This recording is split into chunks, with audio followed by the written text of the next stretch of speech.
নমস্কার বন্ধুরা, কেমন আছেন? আশা করি খুব ভালো আছেন। আজকে দেখুন মিনিকে নিয়ে ডাক্তারখানায় যাব। ওর একটা চেক আপ আছে, ডাক্তার চেক আপ করবে, করে কিছু ব্লাড টেস্ট করতে দেবে। ওর একটা ছোট্ট অপারেশন আছে। যাই হোক, দেখুন ওকে আমি রেডি করে নিচ্ছি। আমিও রেডি হয়ে গেছি, আমার মেয়ে আমি যাচ্ছি, আমার ছেলেই নিয়ে যায়। তা চলুন দেখি, যদি পারি আপনাদের সাথে মানে ডাক্তার ওকে দেখবে, মনে হয় না ওইটা শেয়ার করতে পারবো। এই দেখো,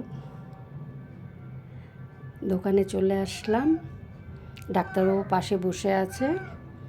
তা দেখুন কত সুন্দর দোকানটা, কি নেই। আর ওর খেলনা টেলনা সব এখান থেকে, ওর কার্ড এখানে তো গোটা 10-12 প্রেসক্রিপশন আছে ভেতরে। তা এই দেখুন,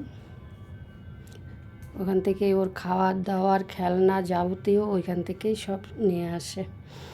যাই হোক, আমাকে আজকে সেই দায়িত্বটা দিয়েছে আমার ছেলে, তাই ভাবলাম আপনাদের সাথে একটু শেয়ার করি। এদিকে ওরে ডাক্তার দেখানো হয়েও গেছে, আর বাড়িতেও চলে আসলাম ওকে নিয়ে। আর একটু বেরোলে জানেন, টুকটাক একটু বা এটা সেটা সব মিলিয়ে নিয়ে ওকে নিয়ে চলে আসলাম। এখন ওরে দেখুন খুলে দিচ্ছি। আবার মিনিট ব্লগে দেখা হবে। টাটা।